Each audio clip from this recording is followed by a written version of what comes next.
Abra su Biblia junto conmigo en el Evangelio de Lucas, Lucas capítulo 5. Hace tiempo prediqué este sermón, uno de los sermones que prediqué en la iglesia de Tlaxcala, todavía era yo un discípulo, y prediqué este sermón. Y ahora que estoy en el ministerio, ahora que estoy en el campo, este sermón lo veo mucho más claro que lo vi en ese momento. Lo veo más claro y yo quiero y espero que Dios te pueda hablar con esa claridad de que solamente es posible cuando uno se atreve a dejar la orilla y a caminar aguas más profundas. Si hubo una persona, hermano, que experimentó eso en su vida, sin duda fue Simón, el que después se conocería universalmente como Pedro. Simón tuvo su primer encuentro con Jesús porque su hermano Andrés lo llevó un día, vamos a decirlo, a la iglesia. El primero de la familia que se convirtió fue Andrés. Así es que al otro día de su conversión, él se encuentra con su hermano, con su carnal, Pedro, y le dice: he conocido a Cristo. Entonces Simón todavía no está muy entendido de quién es Cristo. Total que Andrés lo lleva, le presenta a Jesús y Jesús hace una declaración sobre la vida de este pescador llamado Simón. Le dijo: tú eres Simón, yo te conozco, tú eres Simón, pero vas a ser llamado Cefas, que quiere decir piedra. Después de esto vemos cómo Simón junto con Andrés y otros hombres se unen a Jesús, que para ese tiempo, hermano, empieza a tener sus primeras apariciones en público. En Marcos capítulo 1, en el versículo 16 al 18 se narra cómo un día Jesús pasa y le hace un llamado a Pedro, un llamado más directo.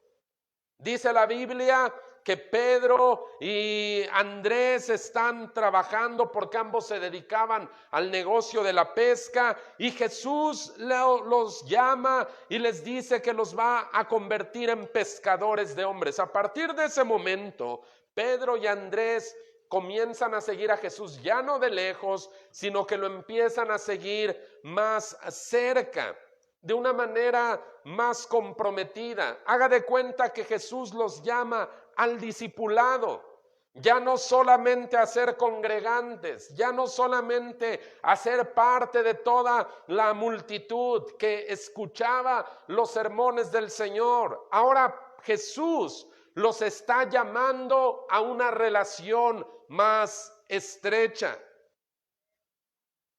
Marcos cuenta cómo Simón y Andrés y otros hombres que se han unido a Jesús empiezan a escuchar las enseñanzas del Señor. Narra la Biblia que un día Jesús va a una sinagoga en Capernaum y él predica un poderoso sermón, y ellos se quedan asombrados cuando lo oyen hablar de esa manera. Pero su asombro más grande, hermano, es cuando en medio de la iglesia un endemoniado comienza a manifestarse y Jesús hace una tremenda liberación.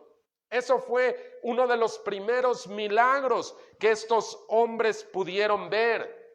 Después de salir de la iglesia, Simón invita a Jesús a tener un compañerismo en casa, y van con los hermanos, acaban de salir de la iglesia, van a tener un compañerismo en casa. El asunto es que cuando llegan a la casa de Simón, se dan cuenta que la suegra está enferma, está tan enferma que la mujer está tirada en cama, no puede moverse, no puede hacer nada.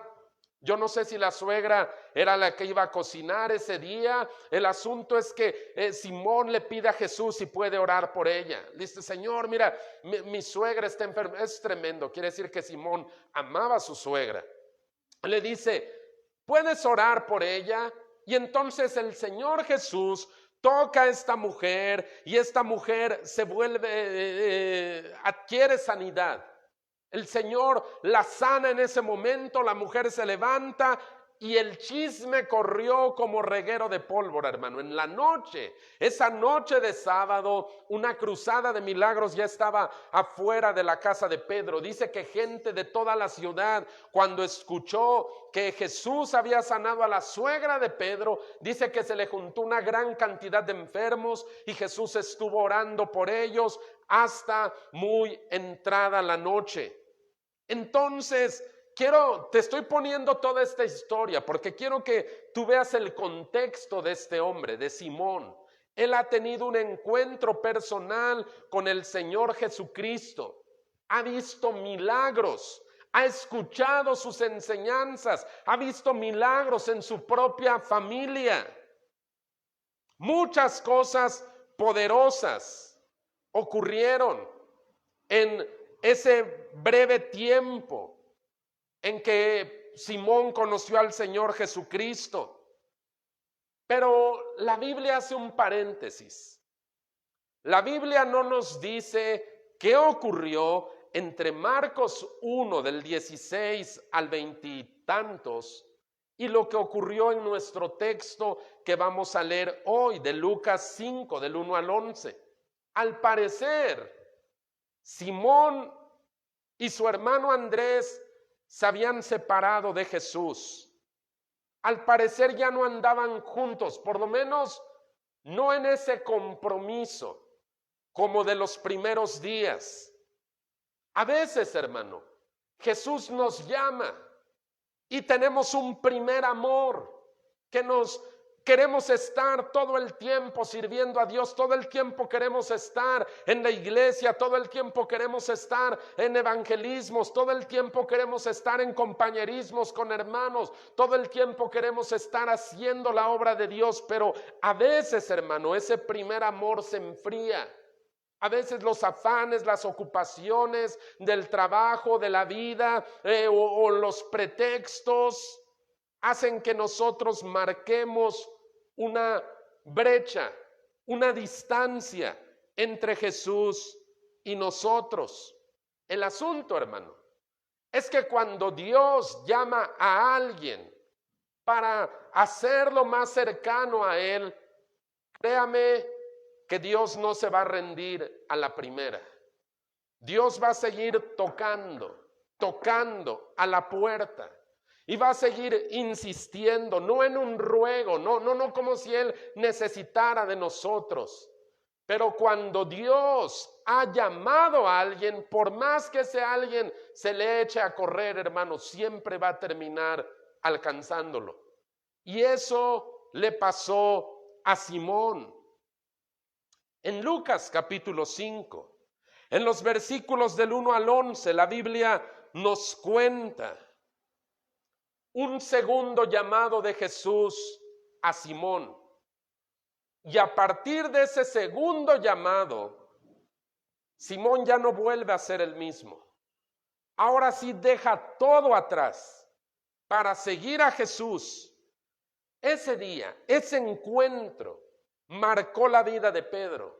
Más que el primer llamado de Juan 1:11, más que el 1:40, perdón, más que el llamado de Marcos 1:16, el llamado de Lucas 5 del 1 al 11 hace que Simón Pedro experimente un cambio radical en su vida. A partir de ese momento, Pedro dejó las orillas del voluntariado y se sumergió en las profundidades del discipulado.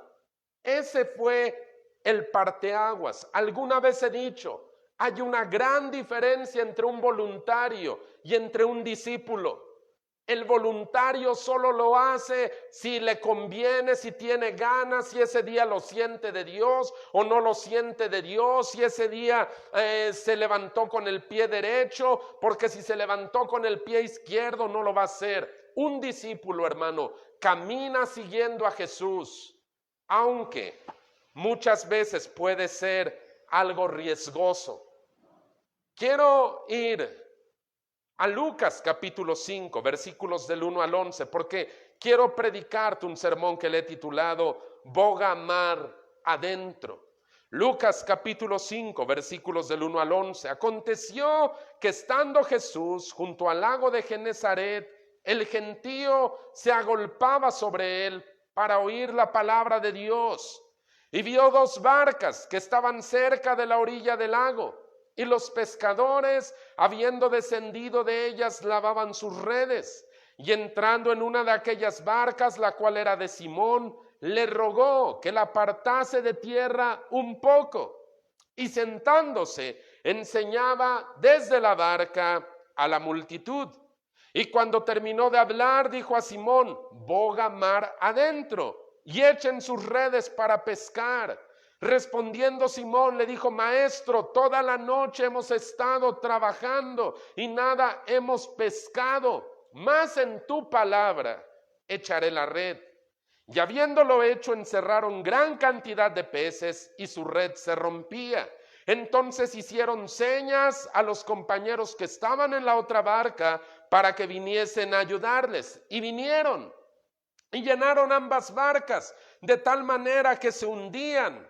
Viendo esto, Simón Pedro cayó de rodillas ante Jesús, diciendo: apártate de mí, Señor, porque soy hombre pecador. Porque por la pesca que habían hecho, el temor se había apoderado de él y de todos los que estaban con él. Y asimismo de Jacobo y Juan, hijos de Zebedeo, que eran compañeros de Simón. Pero Jesús dijo a Simón: no temas, desde ahora serás pescador de hombres.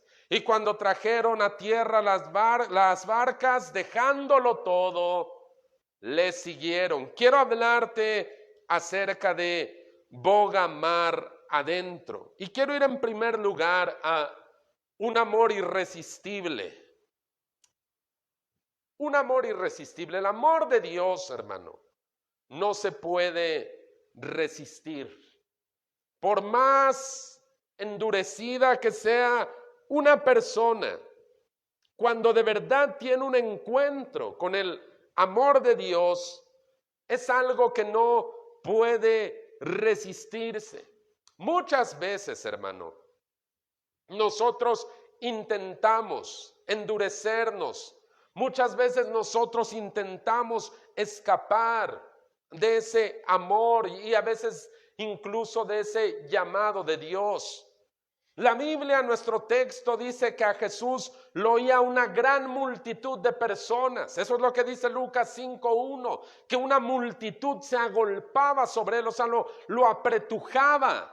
De tal manera, hermano, que Jesús tiene que pedir una barca prestada para desde ahí predicar, porque era imposible que siguiera predicando con tanta gente que se acercaba a él. Ellos querían oír la palabra de Dios. Eso es lo que dice nuestro texto y eso es tremendo. Gente viene porque quiere oír la palabra de Dios. El asunto, hermano, es que la palabra de Dios no siempre tiene una buena acogida entre sus oyentes. No siempre la palabra de Dios es bien recibida. A veces la palabra de Dios confronta de tal manera nuestro pecado, nuestro estilo de vida, nuestras faltas, hermano, que a veces no tiene una buena recepción. Con Jesús no era distinto. En la predicación de Jesús había 4 tipos de reacciones. La primera de ellas, los que lo rechazaban abiertamente, como los fariseos. Cuando Jesús predicaba, los fariseos lo descalificaban, lo rechazaban, decían que lo que él hablaba no era de Dios. Había otro sector que oía a Jesús, los que buscaban un beneficio de él. Y una vez que los recibían, nunca más volvían a aparecer en escena. Como en el caso de los 9 leprosos que son sanados por el Señor Jesucristo y ni siquiera a darle las gracias regresaron. Un día clamaron: Señor, haznos un milagro, Señor, necesitamos una sanidad, y el Señor les da la sanidad y mira, ni a decirle gracias regresaron. Hay otro tercer sector, los que simpatizaban con Jesús. Sí, les gustaba oír a Cristo, les gustaba oír lo que Él les decía, pero cuando venía la confrontación o la persecución o la prueba, ellos se apartaban. Eso sucede con aquellos que narra el Evangelio de Juan en el capítulo 6, hombres que querían hacer a Jesús rey porque les había dado de comer. Y cuando Jesús los confronta y les habla acerca de las cosas espirituales y de que ellos están solo pensando en lo material, dice que a partir de ahí ya no quisieron andar con Él. O sea, lo siguieron por un tiempo. Pero cuando Jesús los confronta, se les acabó el encanto.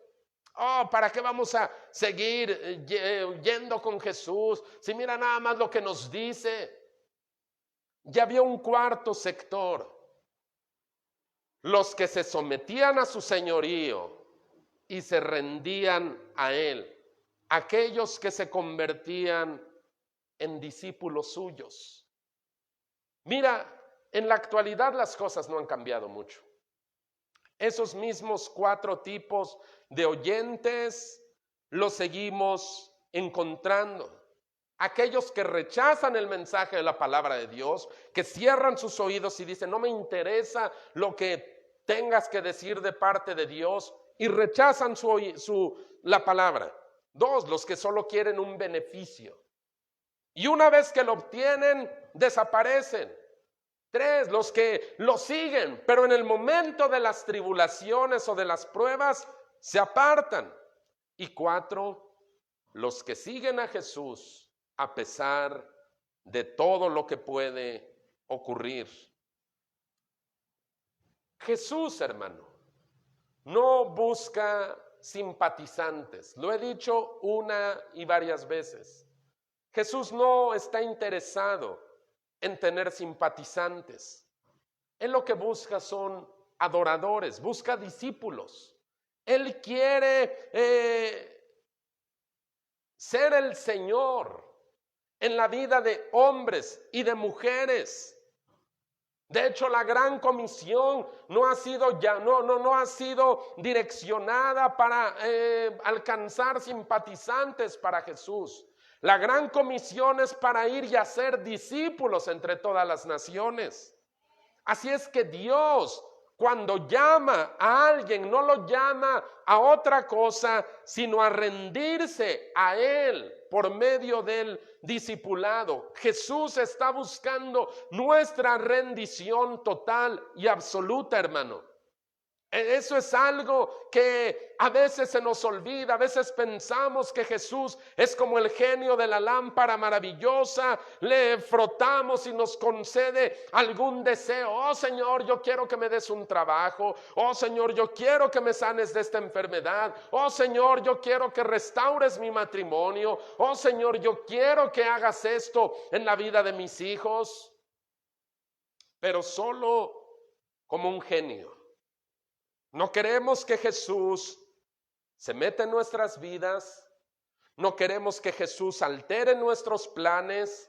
No queremos que Jesús nos mueva ni un centímetro nuestro estilo de vida.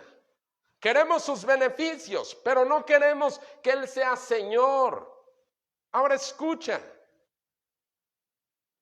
Cuando Jesús llama al discipulado, nunca lo va a hacer, hermano, por medio de la amenaza o el chantaje o la manipulación. Así es que aquellos que no quieran ser discípulos, no se preocupen. Jesús nunca va a venir y te va a apretar del cuello y va a decir, ahora vas a ser mi discípulo, porque si no en este mismo momento ya no la cuentas. No, Jesús no usa la amenaza, Jesús no usa el chantaje, por favor, sé mi discípulo.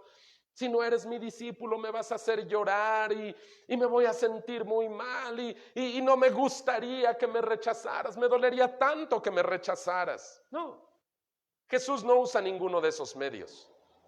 ¿Sabes cómo Jesús logra vencer la resistencia natural que tenemos todos los seres humanos a responderle a Él? A través del amor. El amor, hermano, el amor de Cristo, dice el apóstol Pablo, nos constriñe, es decir, de alguna manera nos acorrala para responderle. Es algo mucho más grande, hermano, que uno mismo. Jesús inyecta en nosotros un corazón por el cual, hermano, es imposible decirle que no. Jeremías fue un hombre que desde jovencito fue llamado por Dios para predicar su palabra. Jeremías no quería predicar la palabra de Dios. Jeremías se consideraba indigno, joven, inmaduro. Jeremías pensaba que él no tenía las capacidades para hablar de parte de Dios, pero Dios le dijo: yo te escogí desde antes de que tú nacieras, todavía te estaba formando en el vientre de tu madre, yo ya tenía planes para ti. Así es que Jeremías no se puede resistir ese llamado y comienza a predicar. El asunto es que le vienen los problemas, porque ser un discípulo, hermano, va a acarrear incomodidades, va a acarrear problemas. Va a haber gente que no va a mirar con buenos ojos que tú te conviertas en un seguidor de Jesús. Te van a llamar fanático, te van a llamar loco, te van a decir que has perdido la cabeza, que no estás pensando razonablemente. Los problemas empezaron a venir para Jeremías, y cuando Jeremías sintió esa presión del discipulado, hermano, él quiso cerrar su corazón y decir: no, ya no voy a tener nada que ver con Dios. Pero no lo pudo resistir. Jeremías capítulo 20, versículos del 7 al 9. Mira las palabras de este hombre cuando él está a punto de renunciar, de tirar su ministerio, de tirar su llamado. Mira lo que él dice, Jeremías 20, versículos del 7 al 9. Me sedujiste, oh Jehová, y fui seducido. Más fuerte fuiste que yo y me venciste. Cada día he sido escarnecido, cada cual se burla de mí. Porque cuantas veces hablo, doy voces, grito, violencia y destrucción.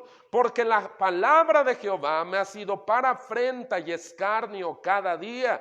Y dije: no me acordaré más de él, ni hablaré más en su nombre. No obstante, había en mi corazón como un fuego ardiente metido en mis huesos. Traté de sufrirlo, de soportarlo, y no pude. Y acá Jeremías está siendo muy honesto. Dije, él está diciendo: la palabra de Dios ha hecho que gente se enoje conmigo. La palabra de Dios ha hecho que gente me desprecie, que gente hable mal de mí. Y Jeremías, hermano, está en una crisis muy entendible. Muy entendible. Él está sintiendo las presiones de fuera sobre un discípulo. Y él dice: voy a cerrar mi corazón. Ya no voy a hablar de Dios. Voy a dejar de servirte. Dice: pero tú me sedujiste, oh Jehová. Tu amor, dice, hizo que mi corazón no pudiera resistir ese llamado tuyo. Dios, hermano, tiene un llamado irresistible para aquel a quien Él escoge. Hay un llamado irresistible, no se puede tolerar, no se puede sufrir. Es una insatisfacción tremenda cuando no estás haciendo lo que Dios te ha mandado que tú hagas.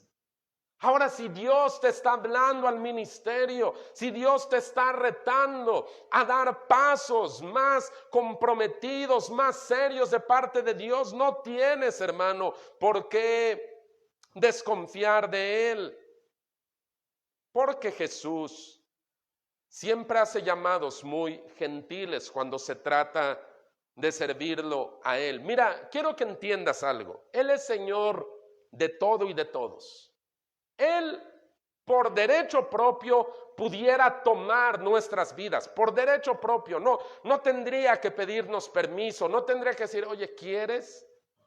Él por derecho propio y de una manera muy justa él pudiera decir, yo quiero que tú hagas esto y no me importa tu opinión y no me importa si quieres o no quieres, lo vas a hacer y punto, se acabó. Pero él no toma nada que antes no haya pedido.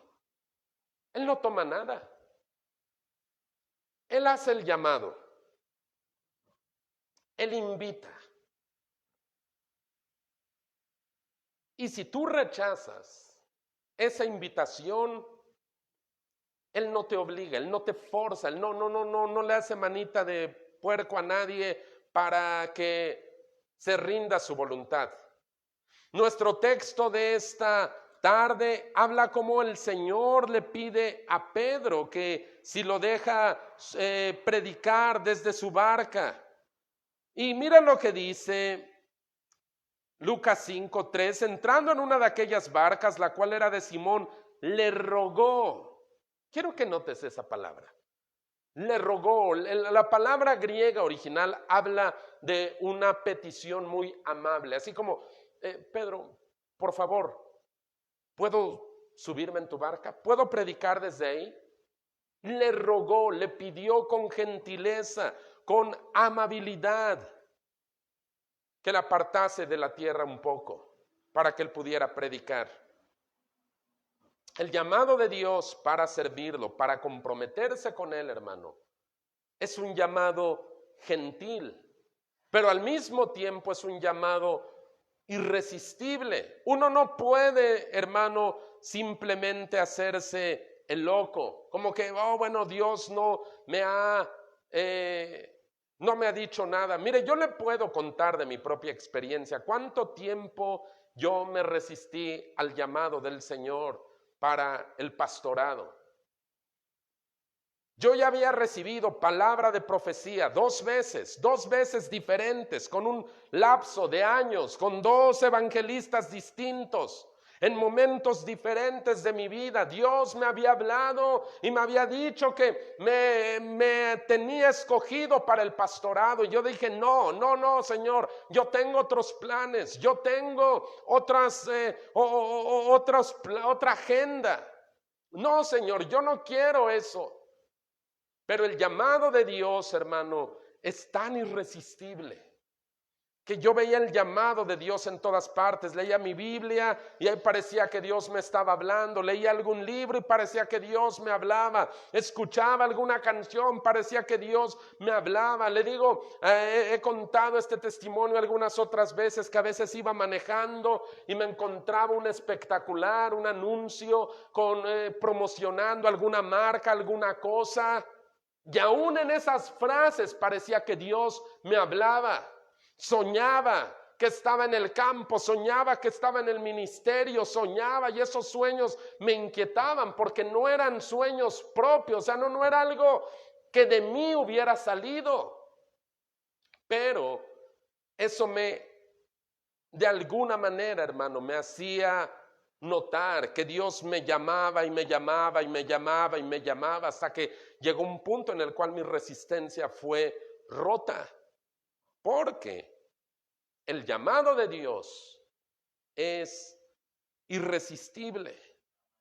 Quiero hablarte en segundo lugar de mar adentro. Nuestro texto de esta tarde dice que Pedro había trabajado de manera infructuosa toda la noche.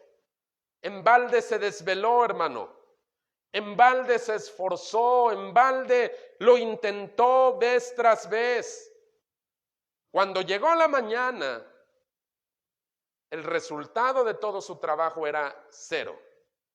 No había pescado ni gripa. Pedro no había, y sus compañeros que estaban con él, no habían logrado nada de todo su esfuerzo. Así es que cuando Jesús llega a ese lugar, los encuentra lavando las redes. Ya están a punto de regresar a casa. No fue un buen día de trabajo. Vámonos a casa. Pero Jesús llega, se hace un servicio ahí mismo. La barca de Pedro sirve de púlpito Y una vez que la gente se aleja, hermano, Jesús le dice a Pedro, se acaba el servicio y le dice, boga mar adentro, o sea, métete en aguas más profundas. Métete en aguas más profundas. Ahora quiero que tú veas esto. Simón ha estado trabajando toda la noche y de su esfuerzo, de su perseverancia, de su dedicación, no ha obtenido nada. Pero Jesús le cambia la jugada. ¿No será que a veces eso nos sucede a nosotros? A veces nosotros nos afanamos en obtener algo, en conseguir algo, y nos podemos desvelar, mal pasar, mal comer, podemos estar muchas veces enfermos, podemos estar en situaciones muy presionantes, pero aún así nosotros estamos afanados con tal de obtener algo, y cuando llegamos al final nos damos cuenta que no obtuvimos nada, nada. Todo aquello, hermano, que hoy nos enorgullece, todo aquello que hoy atesoramos como lo mejor de nuestras vidas, si no es Dios lo mejor de tu vida, si Dios no es tu mayor tesoro, si tu mayor tesoro es tu casa, tu coche, tu cuenta en el banco, tu trabajo, tu estabilidad o tus planes, al final de la noche te vas a dar cuenta que trabajaste para nada. Porque todo eso que hoy te enorgullece y que tanto abrazas y tanto atesoras, lo he dicho algunas veces, va a envejecer, va a deteriorarse, va a pasar de moda y va a desaparecer. Todo, absolutamente todo. No te estoy diciendo que a partir de hoy ya avientes todo por el bote. Si Jesús te lo dice, sí.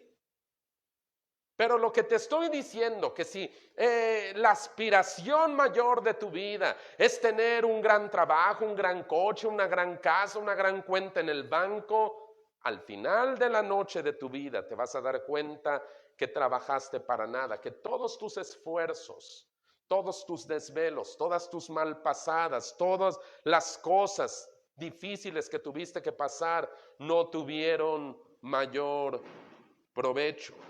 Así es que Jesús sube a la barca de Pedro y dice, tengo que darle una nueva dirección a este hombre.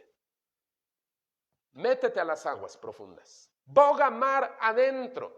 Jesús sube a la barca de Pedro para darle una nueva dirección en su vida. Cuando Jesús sube a la barca, hermano, no sube como un tripulante, no sube como un turista a tomar fotos. Cuando Jesús sube a la barca de alguien es porque Él va a subir para ser el capitán. De otra manera, Jesús no sube. Él le dijo, ve, boga mar adentro, echa tu red. Pedro le pudo haber dicho, Señor, si ya estuvimos aquí toda la noche. Bueno, sí se lo dijo. Pero le dijo, Señor, a ver, mira, no sé si no te das cuenta, pero aquí el pescador soy yo. Yo sé a qué hora y cuándo salen los peces. Y este no es un buen momento, ni es un buen lugar. Te he dicho que toda la noche hemos estado trabajando. Pero aquí es donde la fe de Pedro brilla, o su obediencia, o su sumisión, o no sé si estaba medio atarantado porque no había dormido toda la noche. Dice, bueno, está bien, Señor, vamos mar adentro. Y dice, mira, ya trabajamos, pero en tu palabra echaré las redes. En tu palabra, por lo que tú me dices. Por lo que tú me dices. Hermano, no puedes tener una mejor dirección que la palabra de Dios. Tú puedes tener tus propias opiniones, puedes tener una gran experiencia en la vida, puedes tener mucha sabiduría, pero te aseguro que todo eso es como un grano de arena comparado con el desierto del Sahara cuando lo pones delante de este libro. Tu mejor dirección es la palabra de Dios. Hemos pescado, hemos estado trabajando y nada hemos pescado más en tu palabra, en tu palabra. echaré la red. Cuando Dios te diga algo a través de su palabra, cuando Dios te dé una dirección, lo más sabio que tú puedes hacer es hacerle caso a esa dirección. Porque he dicho, Jesús no se sube como un tripulante más a tu barca. Jesús, si toca las puertas de tu barca y te dice, déjame pasar, es porque Él quiere ser el capitán. Él quiere ser el capitán de tu vida. Ahora está Jesús retando a Pedro para que se meta al mar profundo. Había estado en la orilla. Ahí fue donde conoció a Jesús. La orilla es un lugar agradable, hermano, es un lugar conocido, es un lugar cómodo, porque lo conocemos. La orilla no representa mucho riesgo, hermano, pero le voy a decir algo, en la orilla no va a conseguir nada valioso. Si usted quiere conseguir algo valioso, tiene que meterse a lo profundo. Gente, la multitud que escuchó a Jesús estaban en la orilla y ahí se quedaron.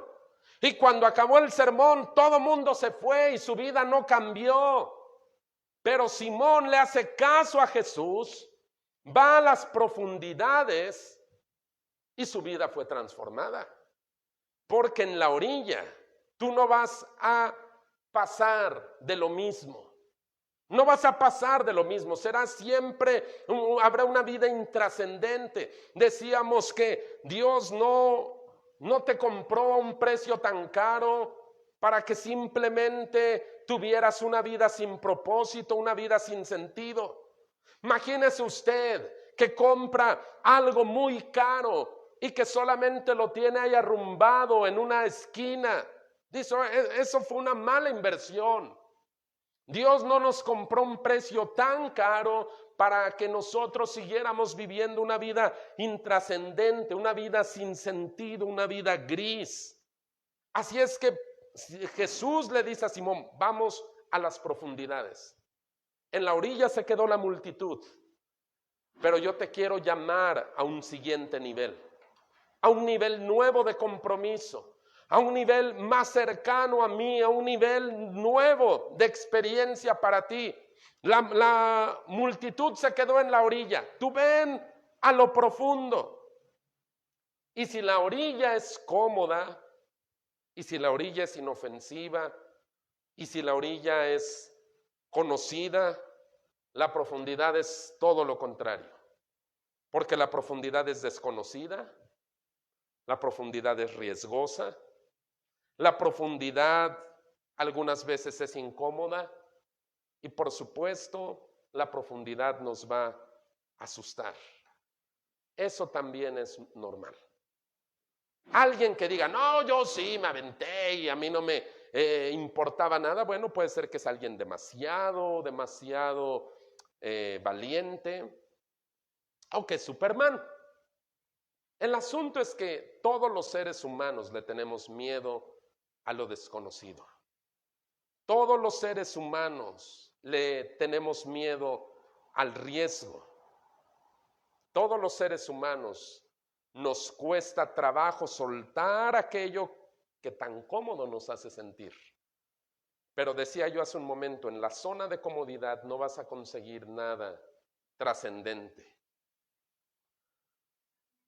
El llamado de Jesús al discipulado es un llamado riesgoso. Es un llamado a irte a lo profundo. Puedes responder al llamado o puedes decirle, no, Señor, me da miedo a donde me llevas. Yo mejor aquí en la orilla, porque la orden de Jesús parecía no tener mucho sentido. La orden de Jesús parecía desatinada. De día no había peces en esa parte profunda. El experto en la pesca era Pedro. Pero Pedro está tomando un riesgo y él está siguiendo a Jesús. Ahí es cuando tú vas a conocer, hermano, la profundidad de las riquezas de la sabiduría de Dios, como dice el apóstol Pablo. Porque la palabra de Dios siempre va a superar nuestra limitada sabiduría y nuestra limitada experiencia. Siempre, le decía yo, Pedro era el experto en pesca. pero Jesús era el dueño del mar y de los peces. ¿Cuándo vamos a comparar nuestra sabiduría de 70 u 80 años, los que ya son entrados en edad, con la sabiduría del eterno Dios? ¿Cuándo vamos a comparar nuestra sabiduría que aprendemos en unos cuantos libros o en unas cuantas experiencias con aquel que ha visto pasado, presente y futuro delante de sí? ¿Cuándo? ¿Cuándo se va a poder comparar?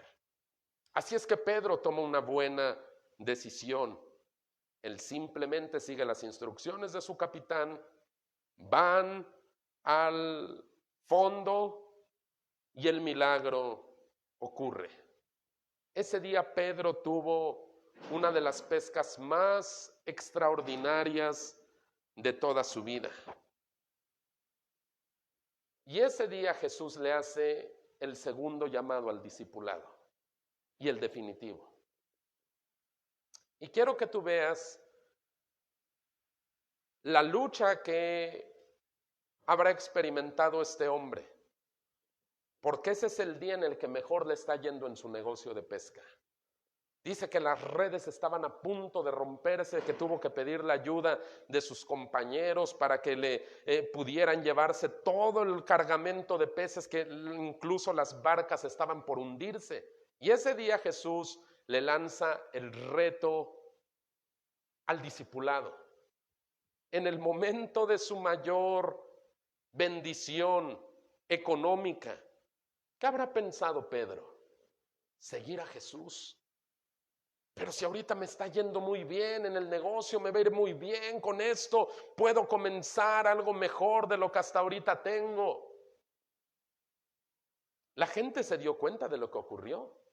Y ese día Jesús le dice, te voy a hacer pescador de hombres.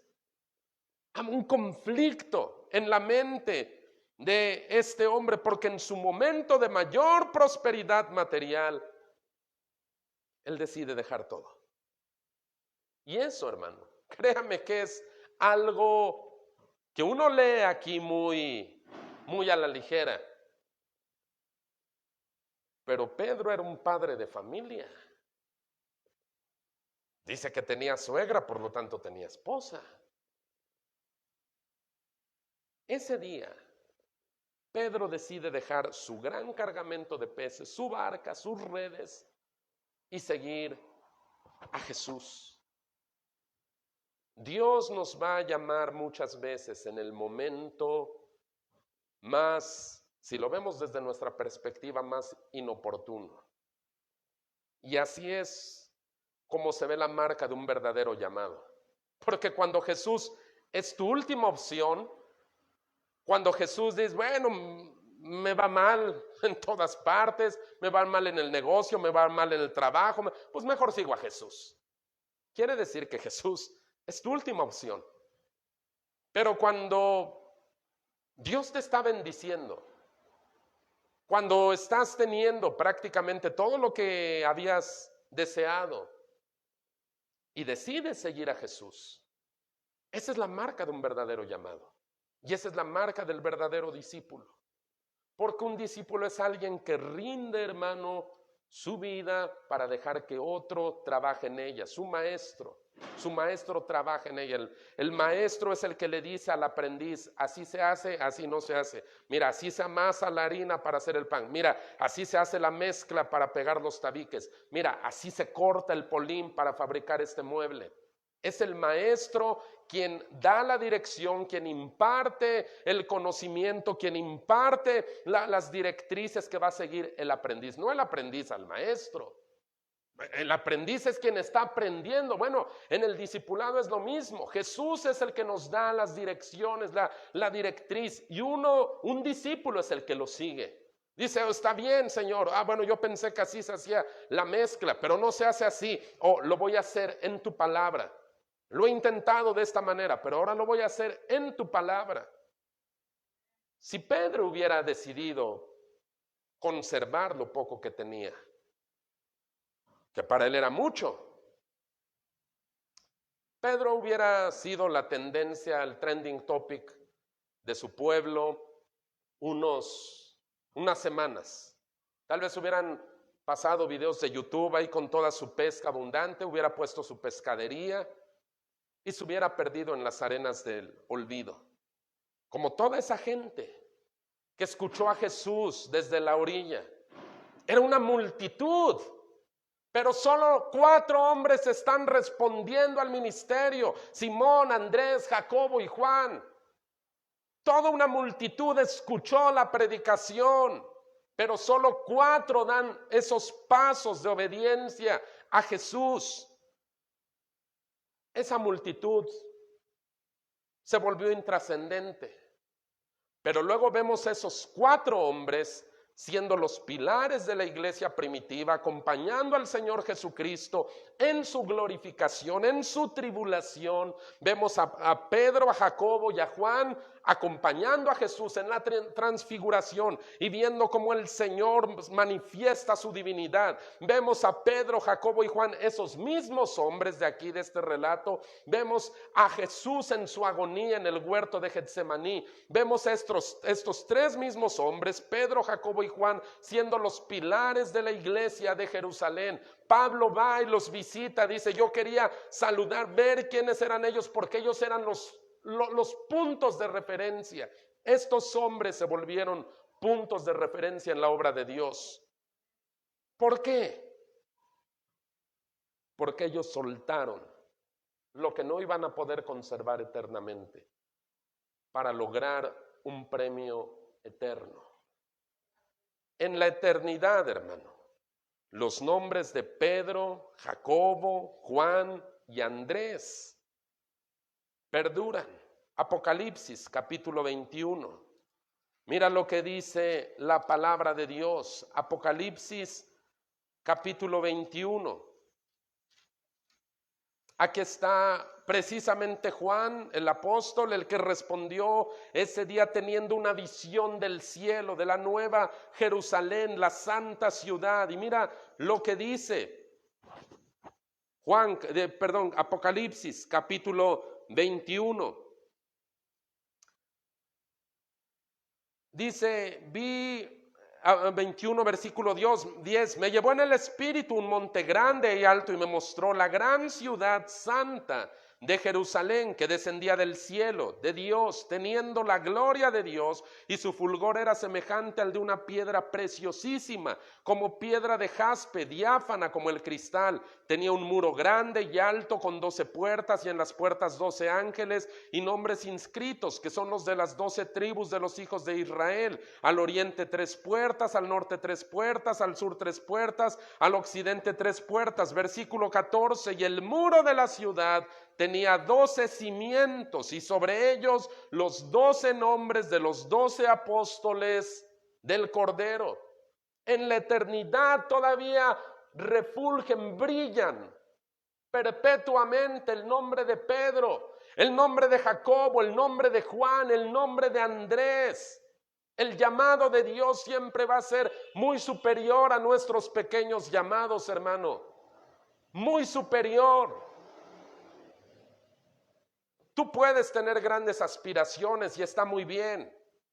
Tú puedes tener grandes propósitos y está muy bien. Tú puedes tener grandes metas y está maravilloso. El asunto es que ninguna de esas cosas va a durar por la eternidad. Pero el llamado de Dios, cuando alguien responde a ese llamado, va a refulgir en la eternidad, hermano. Esa es la gran diferencia. ¿Fue arriesgado? Sí, fue arriesgado. ¿Fue arriesgado dejar las barcas? Sí. ¿Fue arriesgado dejar el negocio? Sí. Jacobo y Juan dejan a su padre, está el padre ahí y pues más o menos tenía su lanita, donde tenían empleados. Pero cuando Jesús llama a Jacobo y Juan, le dicen a su papá: bueno, papá, me tengo que ir. Cristo me ha llamado. ¿Y el negocio? ¿Y qué vamos a hacer con...? Cristo me ha llamado. Dice, dejando las barcas, dejando todo, lo siguieron. Cuando Dios nos hace un llamado, hermano, créeme que es porque sus propósitos en tu vida son grandes. Siéntete privilegiado cuando Dios te haga un llamado. No sientes como, ay Señor, ¿por qué a mí? Pues ahí está el hermano, ahí está. No, decir, Señor, porque a mí sí no soy digno, pero gracias por lo que tú haces y voy a seguirte más de cerca, a meterme en esas profundidades tuyas. Quiero pedir toda cabeza inclinada, todo